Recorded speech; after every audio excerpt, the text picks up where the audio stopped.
사도행전 15장 1절에서 5절까지 되겠습니다. 또 유대에서 내려온 어떤 사람들이 형제들을 가르치며 이르되 너희가 모세의 관례대로 할례를 받지 아니하면 너희가 구원을 받지 못하리라 하더라. 그러므로 바울과 바나바와 그들 사이에 적지 않은 의견 충돌과 논쟁이 일어나니 이 문제에 대하여 형제들이 바울과 바나바와 또 그들 중에 다른 몇 사람을 예루살렘에 있는 사도들과 장로들에게 올려보내기로 결정하였더라. 이에 교회에 의해 자기들의 길에 올라 그들이 베니게와 사마리아를 통과하면서 이방인들의 회심을 밝히 알려주니 그들이 모든 형제들에게 큰 기쁨을 주었더라. 그들이 예루살렘에 이르러 교회와 사도들과 장로들에게 영접을 받고 하나님께서 자기들과 함께 행하신 모든 일을 밝히 말하더라. 다 같이요. 그러나 바리새인들의 분파에 속한 어떤 믿는 자들이 일어나 이르되 그들에게 할례를 행하고 모세 율법을 지키라고 명령하는 것이 필요하다 하더라. 아멘.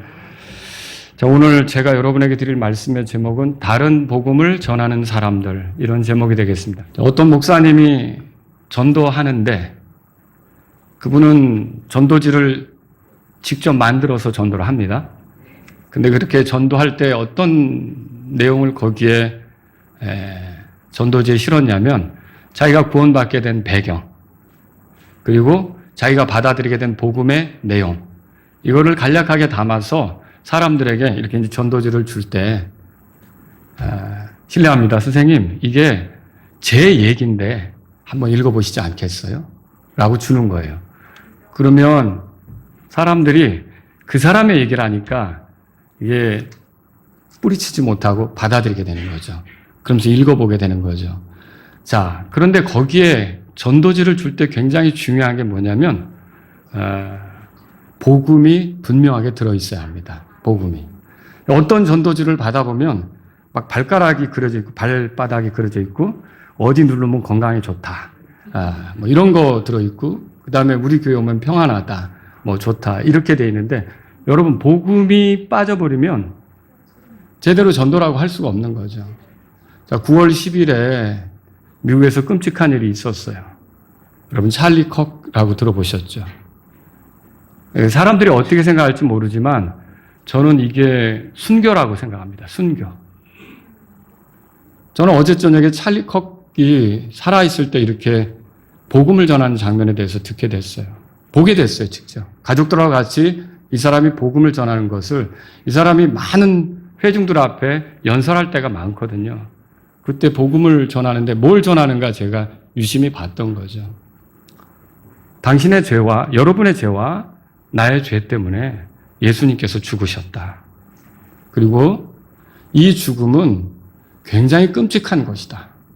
그리고 이 죽음은 로마인들조차도 로마인들에게는 주지 않은 외국인들에게 주는 그런 엄청난 죽음이다.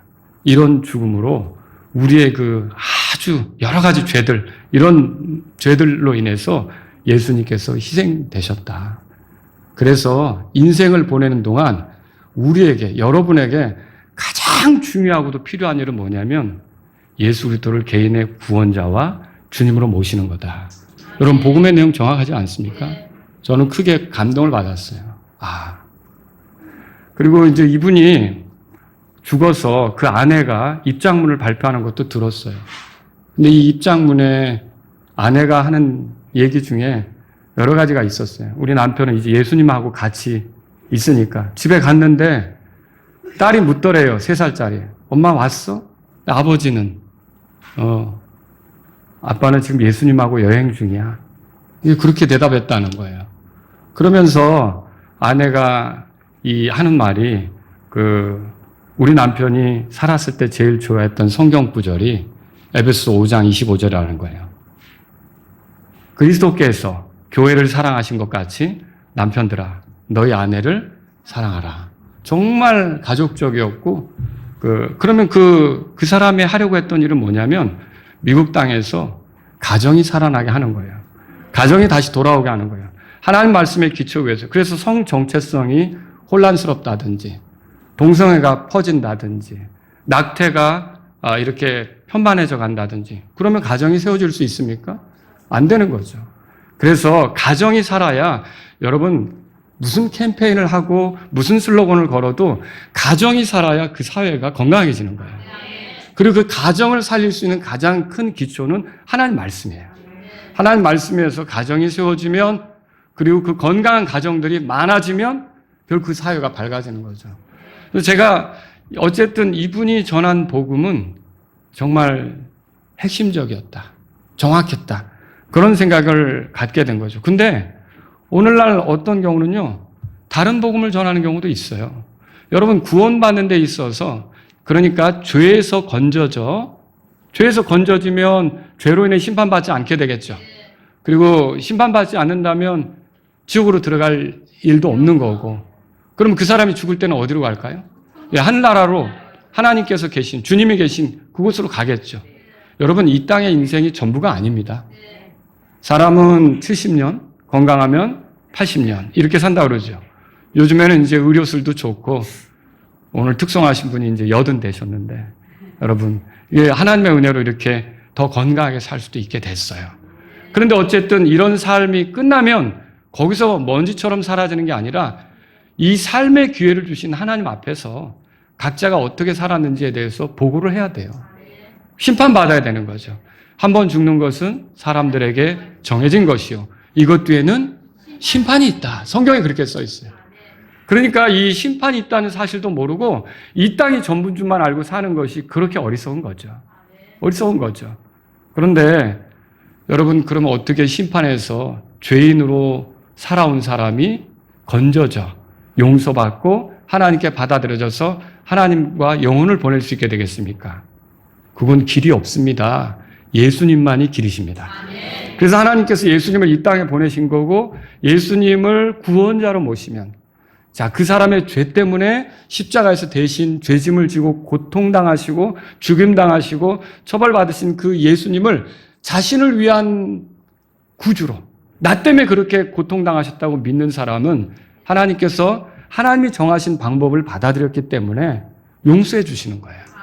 너가 죄를 졌지만 네 죄에 대해서는 내가 보낸 구원자, 그가 네 죄값을 치르고 그 처참하게 고난당하고 저주를 당하고 십자가에서 지옥의 고통을 당하고 이렇게 했으니까 너는 내가 너의 죄에 대해서 묻지 않겠다, 이렇게 하시는 거죠. 근데 이 예수님하고 내가 상관이 있다고 믿으면 그 사람은 하나님으로부터 용서받는 거지만, 예수님하고 내가 상관이 없다고 계속 주장하면서 내 멋대로 살면 그 사람의 죄는 용서받은 사실이 있는 겁니까? 없죠. 그럼 그 사람의 죄에 대해서는 자기가 직접 심판을 당하는 것밖에 길이 없다는 거죠. 자, 그래서 복음을 전할 때는 여러분, 예수님에 대해, 예수님의 죽으시고 묻히시고 부활한 거에 대해, 그게 왜 있었는지에 대해 정확히 전달해 줘야 되는 거죠.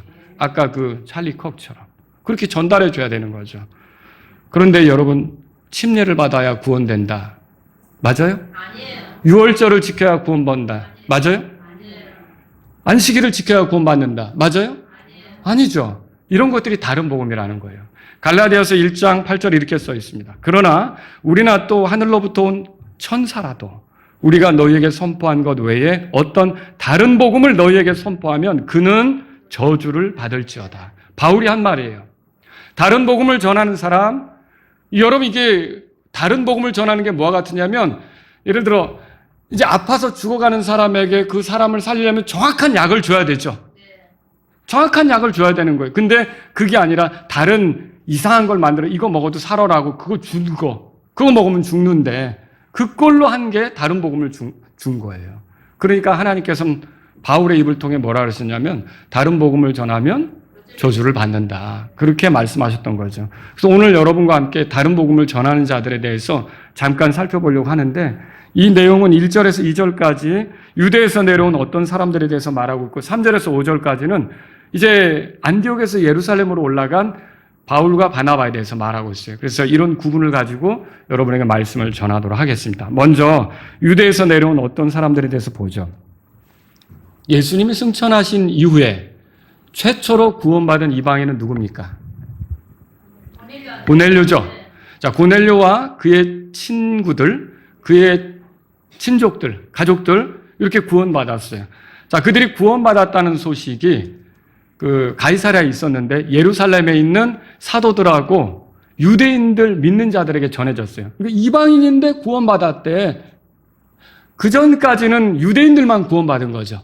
그러니까 이방인인데 구원받았대. 이 소식이 전해지니까 이들의 반응이 뭐였을까요? 사도행전 11장에 가보세요. 거기 보면요.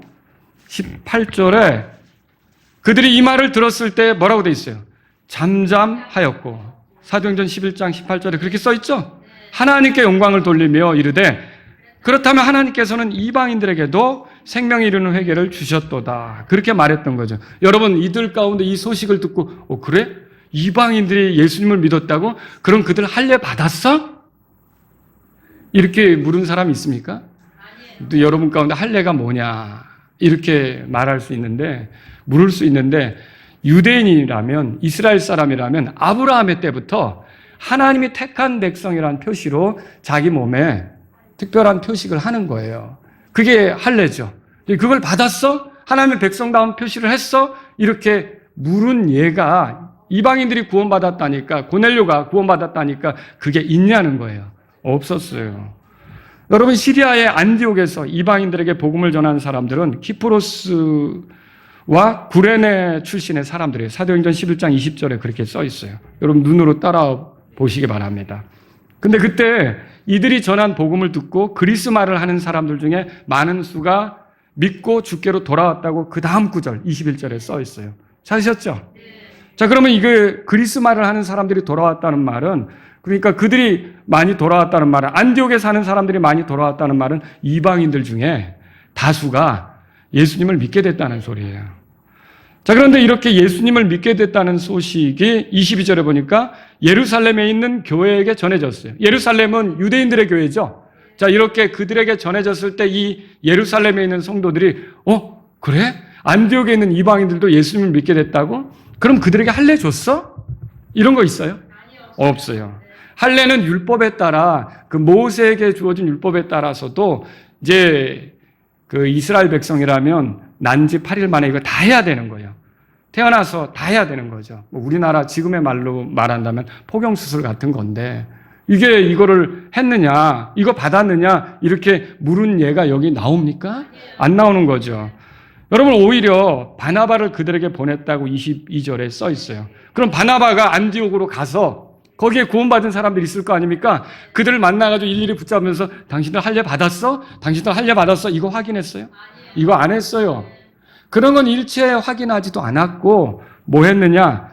자, 여기 보면 23절에 마음을 작정하고 주께 붙어 있으라고 권면했다고 써 있어요. 자, 그러면 이방인들이 회심했을 때, 자, 모세 율법대로 할례 받았어? 이렇게 확인하고 돌아다니는 사도 혹은 그 사역자, 이런 사람들이 있습니까? 없었어요. 자, 바울과 바나바가 1차 선교 여행을 할 때 이방인들로 믿은 사람이 있어요, 없어요? 있었죠? 최초로 믿은 사람은 누굽니까? 사도행전 13장에 가보세요. 자, 7절에 보면 그 키프로스 섬에 총독이었던 서기오 바울이라는 사람이 하나님 말씀을 듣고자 했다고 써 있어요. 그리고 12절에 가면 그가 믿었다. 그리고 주의 교리에 심히 놀랐다. 그렇게 써 있어요. 주의 교리에 놀랐다는 건 뭐냐면 주님으로부터 온 가르침에 대해서 상당히 놀랬다. 그 소리예요, 그 소리. 자, 그리고요, 사도행전 13장의 48절에 가면 비시디아의 안디옥에 있는 그 이방인들이 바울과 바나바가 전하는 걸 듣고 기뻐해서 주의 말씀에 영광을 돌리며 영원한 생명이 이르도록 정해진 자들은 뭐 어떻게 했다고요? 믿었다. 다 믿었다. 그렇게 돼 있어요. 그러니까 이 전해진 것을 듣고 믿었다라는 거죠. 그리고 52절에 보니까 제자들이라는 표현을 발견하죠. 거기에 제자들이 있었어요. 그러면 한두 사람 믿은 게 아니라 여러 사람이 구원받고 예수님을 따라 살기로 했다는 거죠. 그러면 여기 비시디아의 그 안디옥에서도 이런 일이 있었던 거예요. 그리고 14장에 가보세요. 이고니움이라는 곳으로 옮겨갔을 때, 여기가 지금 비시디아의 안디옥이나 이고니움은 지금의 투르키, 거기에 이제 그 중부에 해당하는 지역이에요. 거기에서 이방인들의 땅이죠. 유대인들의 땅이 아니에요. 그러면 거기 이고니움에서 회당에서 바울이 복음을 전했을 때 어떤 일이 벌어졌나요? 14장 1절에 거기 유대인들과 그리스인들 중에 큰 무리가 믿더라. 찾으셨어요? 그러면 그리스인들이 믿었다면 이방인들이 믿었다는 거죠. 이방인들도 예수님을 받아들이게 된 거죠. 그러다가 8절에 보면 루스드라로 옮겨갔고요. 그 루스드라에서 어떤 일이 있었는가? 사람들이 바울을 돌로 쳤죠. 그리고 죽은 줄 알고 이제 내다 버렸죠. 그런데 돌로 쳐서 죽은 줄로 알고 내다 버렸는데 20절에 보면 제자들이 그를 둘러섰다 그랬어요. 그러면 루스드라에도 예수님을 믿는 사람들이 생긴 겁니까? 네, 생긴 거죠. 이게 이방인들이 여러 사람이 예수님을 믿게 된 거예요. 자, 그리고 더베로 옮겨갔어요. 더베로 옮겨갔는데 20절에 보세요. 더베로 떠났는데 21절에 가보니까 그들이 복음을 그 도시에 선포하고, 이 그 도시는 더베라 그랬죠? 많은 사람을 가르치고 그랬어요. 그러면 선포했다, 가르쳤다라는 말은 마태복음 28장 19절에서 20절에 나온 그 명령을 두 개로 압축한 거예요. 가서 가르치라. 복음 전하라는 거죠. 그걸 선포했다라는 말로 압축한 거고, 또 믿는 사람이 생기면 침례를 주고 내가 너에게 명령한 모든 걸 가르쳐 지키게 하라고 예수님 말씀하셨죠. 그대로 한 걸 여기서 가르쳤다고 한 거예요. 그러면 이 말대로라면 예수님의 복음을 받아들인 사람들, 믿게 된 사람들, 교회를 이루게 된 사람들이 생겼다는 거죠. 그들을 가르쳤다는 뜻이죠. 그러면 여러분 이렇게 해서 예수님을 믿고 받아들인 사람들이 생겼다는 걸 알게 되는데 이 사람들은 도대체 어떻게 해서 믿게 됐을까요? 14장 27절은 다 같이 읽습니다. 14장 27절 우리 같이 읽습니다. 그들이 그곳에 이르렀을 때 교회를 함께 모으고 하나님께서 자기들과 함께 행하신 모든 것, 그분께서 이방인들에게 어떻게 믿음의 문을 열어주셨는지 자세히 들려주었더라. 자, 이 이방인들이 믿게 된 거는 하나님께서 믿음의 문을 열어주셨기 때문에 그들이 들을 수 있는 기회를 주셨고 그들에게 또 일하셨고 성령님께서 역사하셨기 때문에 그들이 복음을 받아들이고 예수님을 믿고 제자들이 되었다는 걸 말하고 있다는 거죠. 자, 여러분 그러면 이렇게 했을 때 바울과 바나바가 이 투르키의 지역을 다니면서 예수님을 믿게 된 이방인들을 만날 때마다 이제 믿었어? 믿었으면 이제 다 할례들을 받아야지 이렇게 했어요? 그런 게 기록이 됐어요? 그런 예는 없어요. 그 누구도 예수님을 믿었는데 그 사람들을 놓고 율법을 지켜야 된다. 율법대로 할례를 받아야 된다. 그렇게 말한 사람이 그런 대상이 아무도 없다는 거죠. 아무도 없는 거예요. 자, 그런데 문제는 뭐냐면 15장 1절에 보니까 그렇게 해서 안디옥으로 돌아왔는데 유대로부터 내려온 어떤 사람들이 자, 이거 15장 1절 읽겠습니다. 또 유대에서 내려온 어떤 사람들이 형제들을 가르치며 이르되 너희가 모세의 관례대로 할례를 받지 아니하면 너희가 구원을 받지 못하리라 하더라. 그러니까 이게 유대에서 내려왔는데 이 사람들이 안디옥에 있는 성도들에게 가르치기를 뭐라 그러냐면 그 이방인들 말이야. 안디옥엔 이방인들이 많이 모였죠. 할례를 받지 않으면 모세 율법대로 그렇게 하지 않으면 구원 못 받아 그렇게 얘기한 거예요. 자, 이게 유대로부터 내려왔다는 표현이 굉장히 무게감이 있는 표현이에요. 자, 유대인들이 먼저 믿었어요? 이방인들이 믿었어요? 누가 먼저 믿었어요? 유대인들이 먼저 믿었죠. 우리보다 먼저 믿은 사람들이 와서 우리한테 할례 받지 않으면 구원 못 받는데? 이렇게 얘기하는 거죠. 그럼 그거 가벼운 얘기가 아니죠. 더군다나 이 유대 중심 교회는 예루살렘 교회인데 예루살렘 교회에서 내려왔겠죠. 그럼 예루살렘 교회는 다른 많은 교회들의 모교회 같은 역할을 하거든요. 이런 모교회 같은 역할을 하는 데서 사람들이 와서 할례를 받지 않으면 구원 못 받아라고 하면 여태까지 할례는 생각지도 않고 그저 믿음으로만 구원받는 줄로 알고 예수님을 믿었고 구원받은 사람들이 어떻게 될까요? 이거 혼란이 오는 거죠. 이거 누구 말을 믿어야 되는 건가? 여러분 이게 갈라디아서 2장에 보면 그런 사례가 나오기도 하는데 이방인으로서 예수님을 믿게 된 사람들이 있을 때 이렇게 할례당이라고 부르는 이런 사람들, 할례를 받아야 된다고 주장하는 사람들은 같이 음식을 안 먹는 거예요. 누가 물었죠. 왜 음식을 같이 안 먹습니까? 그들은 모세 율법을 지키지도 않고 할례를 받지도 않았는데 그들이 구원받았는지를 어떻게 확신할 수 있겠느냐. 이런 식으로 나오는 거죠. 그러면 지금까지 그냥 믿음으로만 은혜로만 구원받는 줄로 생각했던 사람들은 폭탄 발언을 듣는 거란 말이에요. 자, 오직 믿음으로만 구원받는다는 진리를 받아들인 사람들이 이 사람들이 떠드는 얘기 때문에 이게 뭐가 맞는 거지? 이렇게 된 거죠. 여러분, 이들의 영향력이 결국은 갈라디아 지역에까지도 전파돼서 그 갈라디아 사람들을 바르게 가르치겠다고 성경에 갈라디아서가 나온 거예요. 그럼 갈라디아 지역은 어디냐면 여러분 지금 사도행전 14장에서 우리가 살펴본 거 있잖아요. 비시디아의 안디옥, 이고니움, 루스드라, 더베가 다 갈라디아예요. 거기에 바울이 복음을 전해서 예수님을 믿게 된 사람들을 이들이 가서 또 딴소리한 거예요. 그러니까 사람들이 혼란스럽게 되니까 이걸 바로잡기 위해서 갈라디아서를 써서 너희가 은혜로 시작했다가 어떻게 육체로 마치려고 하느냐, 이런 얘기를 편지 안에 쓸 수밖에 없었던 거죠. 여러분, 바울이 이거를 가만히 듣고 있을 수가 없었어요. 왜냐하면 자신이 복음을 전하러 다닌 곳에서 하나님이 마음의 문을 열어주어서 예수님을 믿게 된 사람들이 있는 거죠.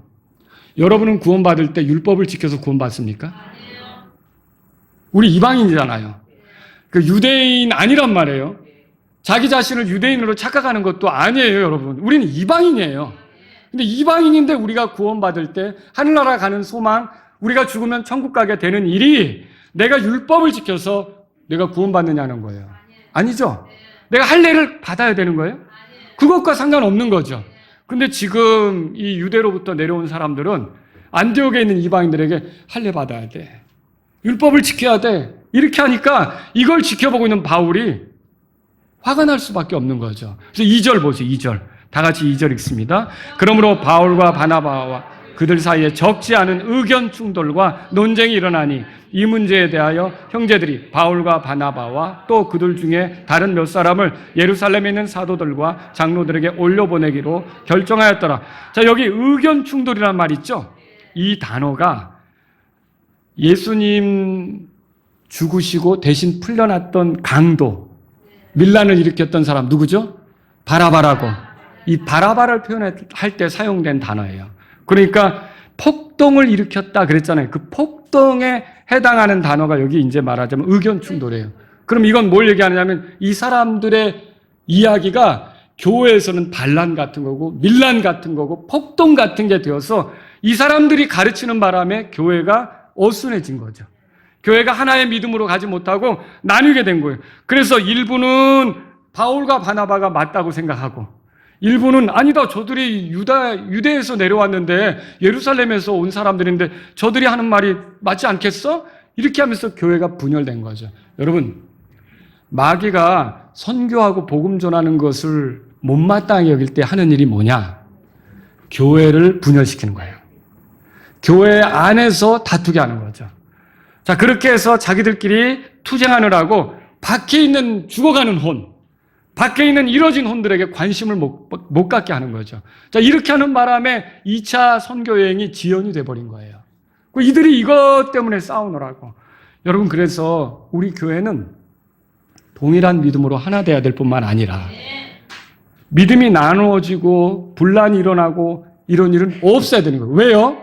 그래야만 우리가 더 혼의 구원에 집중할 수 있고 선교에 집중할 수 있고 구원받지 못한 이뤄진 혼들이 하나님께로 돌아오는 일에 집중할 수 있다는 거예요.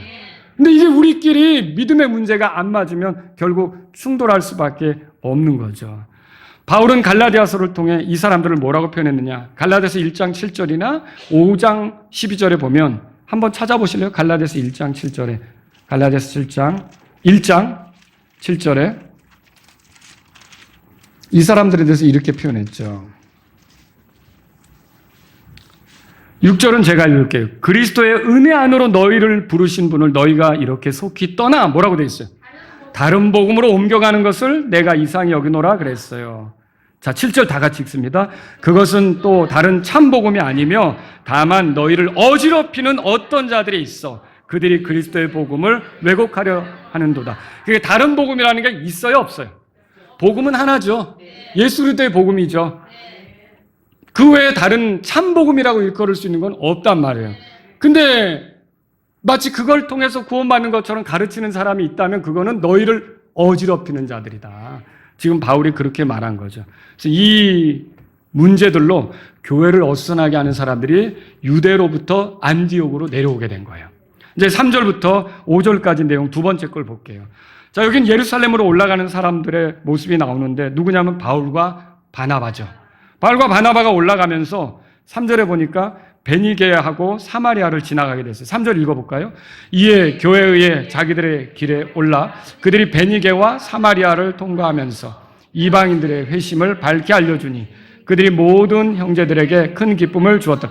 이 베니게는 지중해 연안에, 그 팔레스타인 지중해 연안에 그 서쪽 해변 그 지역이죠. 베니게. 그쪽으로 지나가면서 안디옥에서 내려오면서 지금 레바논이라고 아시죠?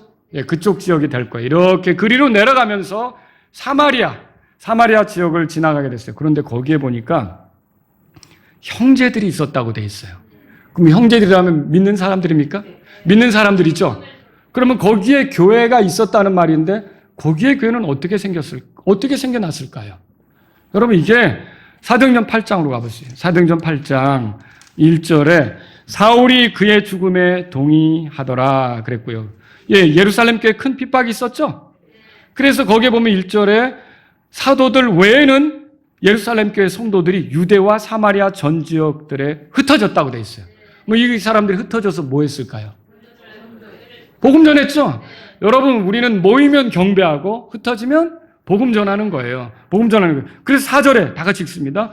그러므로 8장 4절이에요. 8장 4절 읽습니다. 그러므로 널리 흩어진 자들이 각처로 가서 말씀을 선포하더라. 이렇게 말씀을 선포할 때 믿는 사람들이 생겼겠죠? 자, 12절에 가보세요. 8장 12절에 다 같이 읽습니다. 그러나 빌립이 하나님의 왕국에 관한 것들과 예수 그리스도의 이름을 선포하니 그들이 뭐라고 돼 있어요? 믿고 남자들과 여자들 모두 침례를 받더라. 자, 그러면 이들이 흩어져서 복음을 전했을 때 믿은 사람들이 생겼고 이들이 침례를 받았다면 교회를 이루겠죠. 그래서 사마리아 교회도 생기고 베니게에도 교회가 생기고 이들이 흩어져서 가는 곳마다 교회가 생겼던 거예요. 근데 이렇게 생긴 교회들을 다시 역으로 지나가면서 예루살렘으로 올라갈 때 그들에게 바울과 바나바가 이방인들이 어떻게 회심하게 됐는지, 어떻게 믿게 됐는지, 어떻게 구원받아 하나님의 자녀가 됐는지를 얘기해 주니까 이 사람들이 무덤덤할까요? 여러분, 어떤 선교사가 여기 초대돼서 와가지고 이 강단에서 자기의 선교지에서 있었던 하나님의 일하심, 그분이 복음을 전했을 때 누가 구원받고 어떤 죄인들의 삶이 변화되고 마약에 빠져있던 사람이 그걸 걷어치고 거룩한 삶을 살게 됐고 아주 음란한 생활하던 사람이 그것으로부터 떠나서 이제 하나님의 말씀을 전하는 사람이 됐고 이런 얘기 들을 때 여러분은 무덤덤합니까? 어떻습니까? 그거 들을 때 마음에 기쁨이 있죠?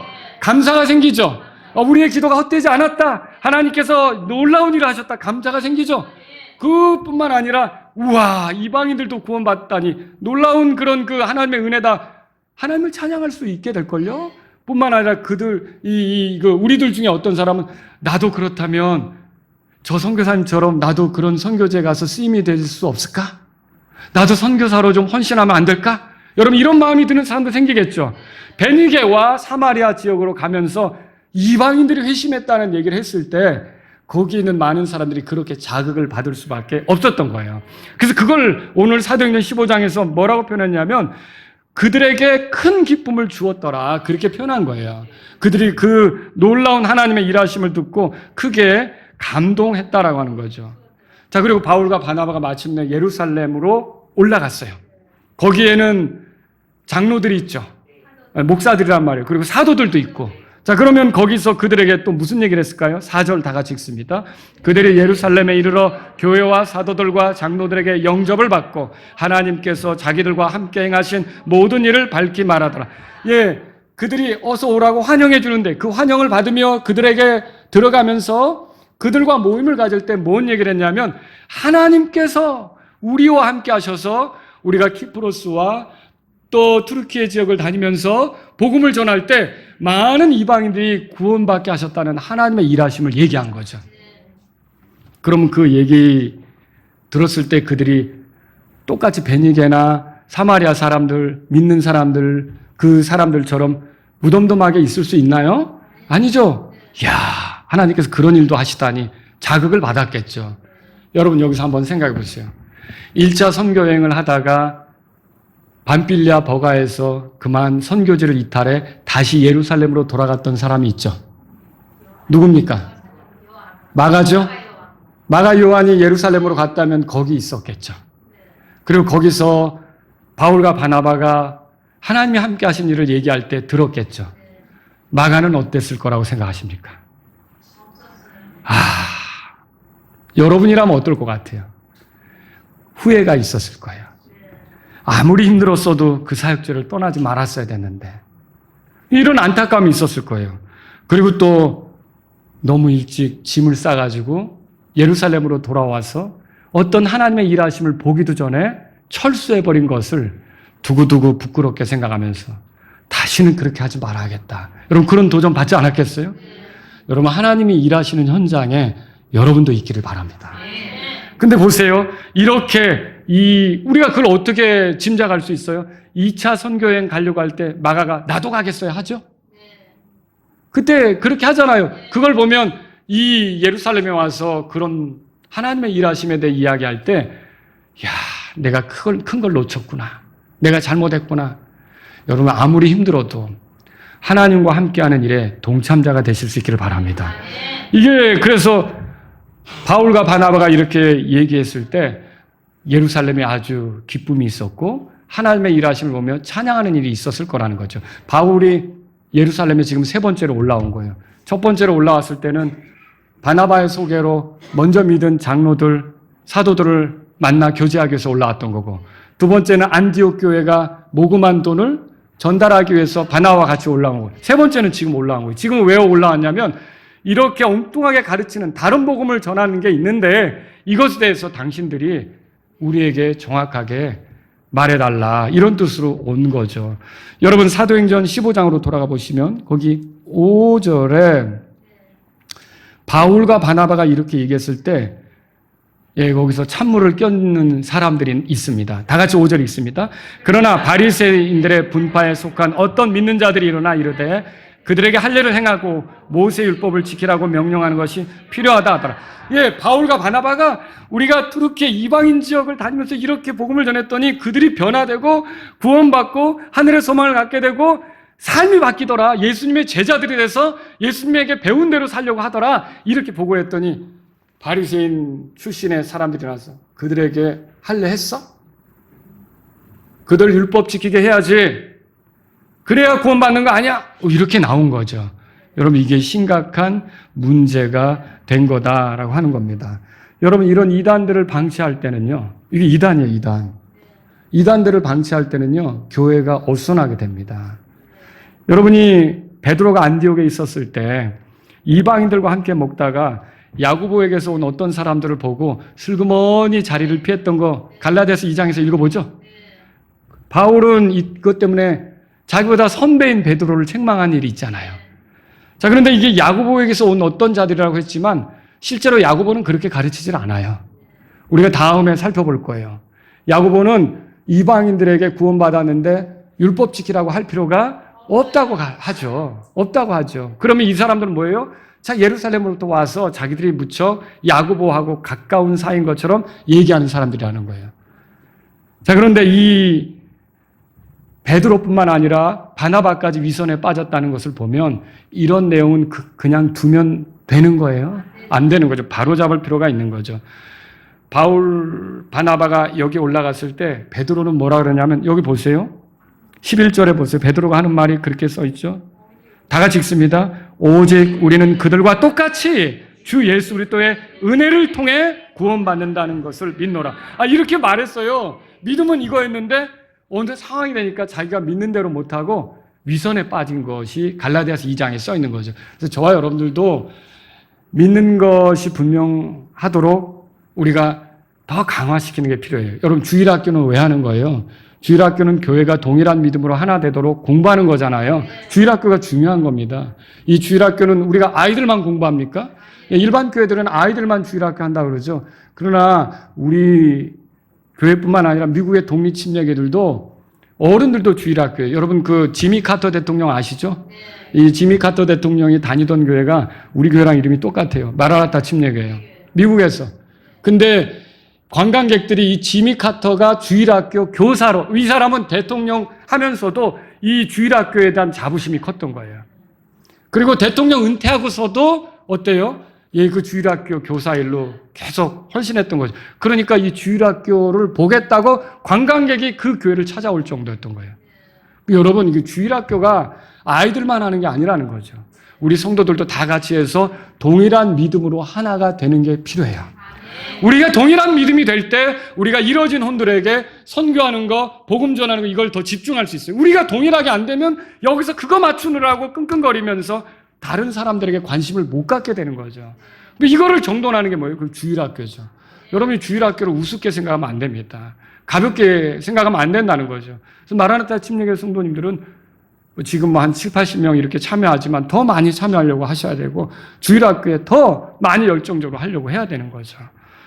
자, 이방인들에 가서 복음을 전해 그들이 예수님을 믿게 되자 그들에게 할례를 행하고 모세의 율법을 지켜야 한다고 그렇게 명령해라 이렇게 말하는 사람들이 있었어요. 그래야 구원받는다. 이거 맞아요? 이거 아니죠. 근데 그들이 유대로부터 왔어요. 우리보다 먼저 믿은 교회에서 왔어요. 그러니까 그 말이 도대체 이게 어떤 말인가 이런 생각이 어떤 잘 말씀이 깊지 않은 사람은 혼란이 될 수 있는 거죠. 이걸 바로잡는 게 필요했던 거죠. 그래서 안디옥 교회가 뭘 결정했냐면 그러면 이거 사도들에게 가서 물어보자.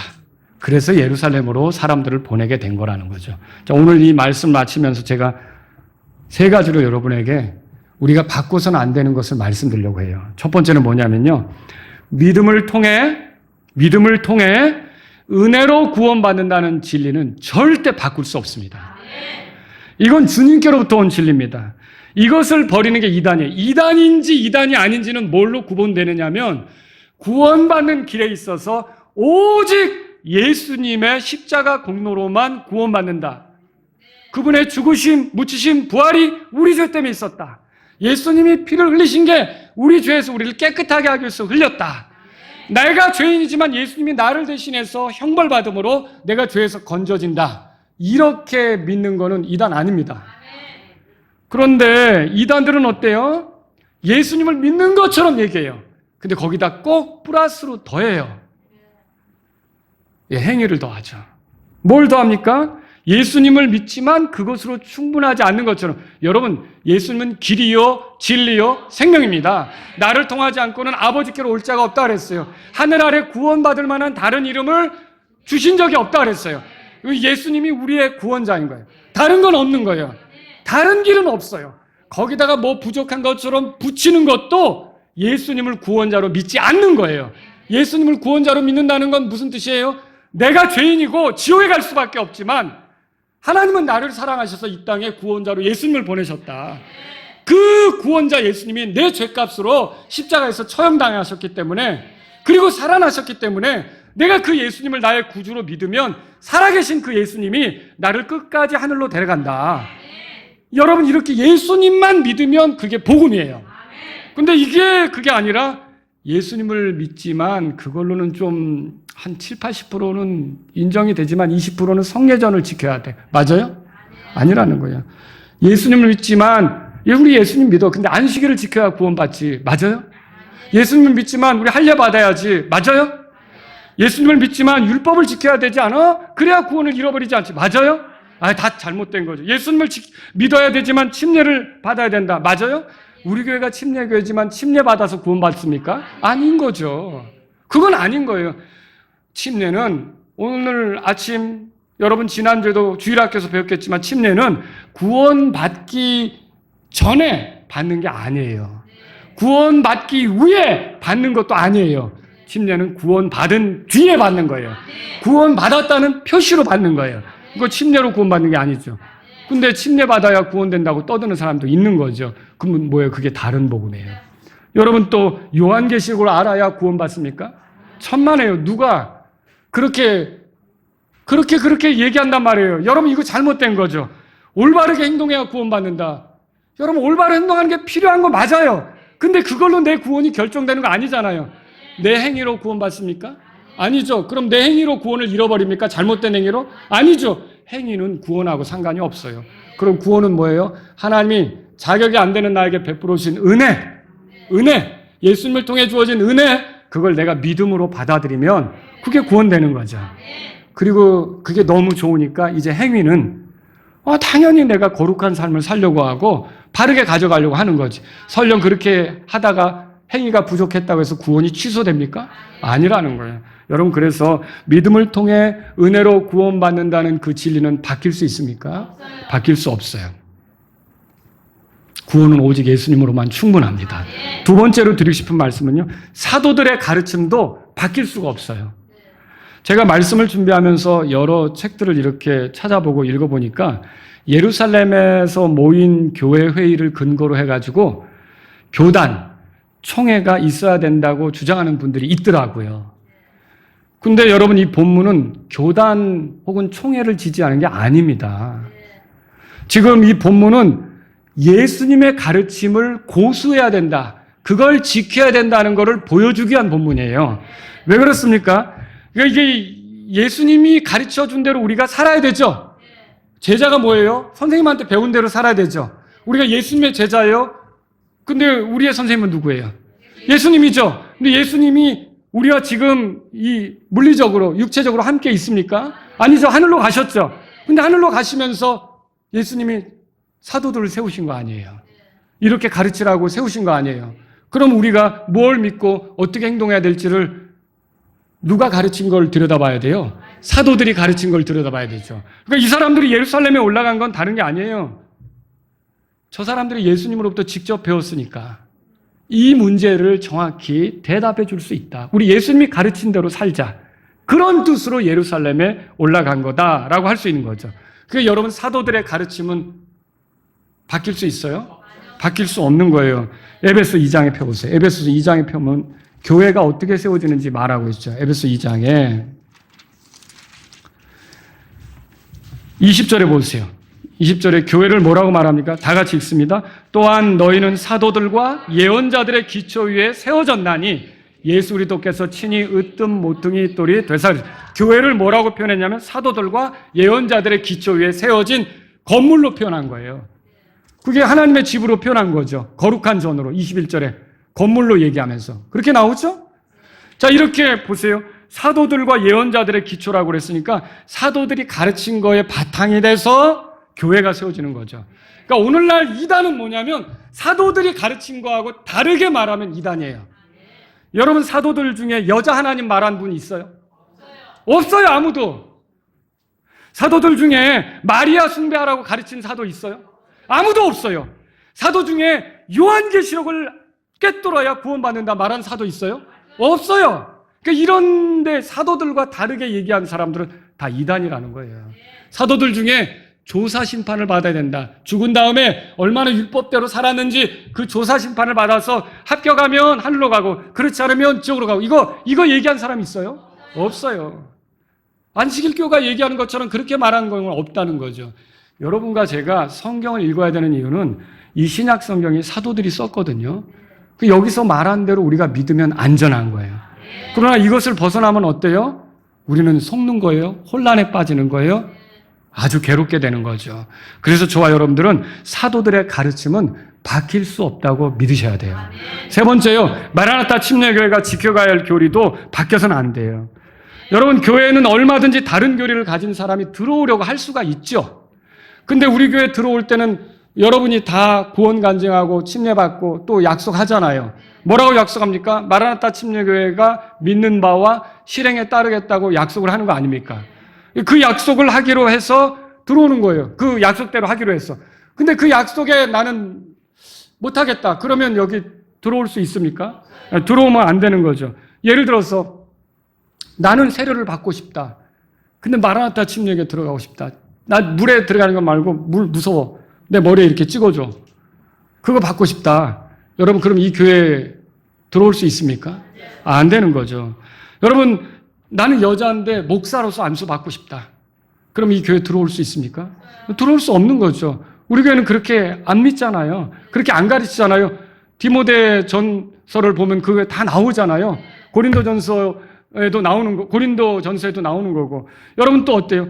킹제임스 성경을 신뢰할 수 없다면 여러분 여기 와서 같이 신앙생활 할 수 있습니까?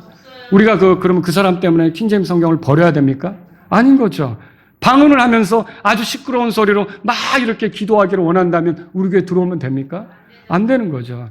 모든 걸 품위 있고 질서 있게 하라고 성경에 써 있잖아요. 여기저기서 다 알아듣지 못하는 소리를 떠들면 그게 얼마나 혼란이 되겠어요. 여러분, 마라나타 침례교회가 처음에 세워지면서 믿기로 한 것도 그것 바꾸는 거는요, 회원들이 100% 동의를 해야 바꿀 수가 있어요. 그걸 바꿀 수가 있겠어요? 바꿀 수가 없는 거죠. 그런데 여러분, 그런데 그런 것들을 바꾸려고 시도하는 사람이 있으면 교회에 분쟁이 나겠죠. 그래서 로마서 16장 17절에 너희가 배운 교리에 역행하며 분쟁을 일으키고 실족하게 하는 자들을 지목하고 그들을 피하라. 이렇게 써 있어요. 데살로니가서 3장 6절에 형제들아 우리 주 예수 그리스도의 이름으로 우리가 너희에게 명령하노니 무질서하게 걷고 우리에게서 받은 전통을 따라 걷지 않는 모든 형제들로부터 너희는 스스로 떠나라. 여러분, 여기 와서 막 이렇게 잠옷 같은 거 입고 막 춤추고 그러면 여러분 우리 교회 들어올 수 있어요? 경배 시간에? 그런 교회도 있어요. 우리는 그렇게 할 수가 없다는 거예요. 성경의 모든 것을 품위 있고 질서 있게 하라. 영과 진리로 경배하라. 여러분, 그렇습니다. 유대로부터 내려온 자들이 계속 안디옥 교회를 어지럽힌다면 선교할 수 있어요? 복음 전할 수 있어요? 이 문제를 해결해야 됐던 거예요.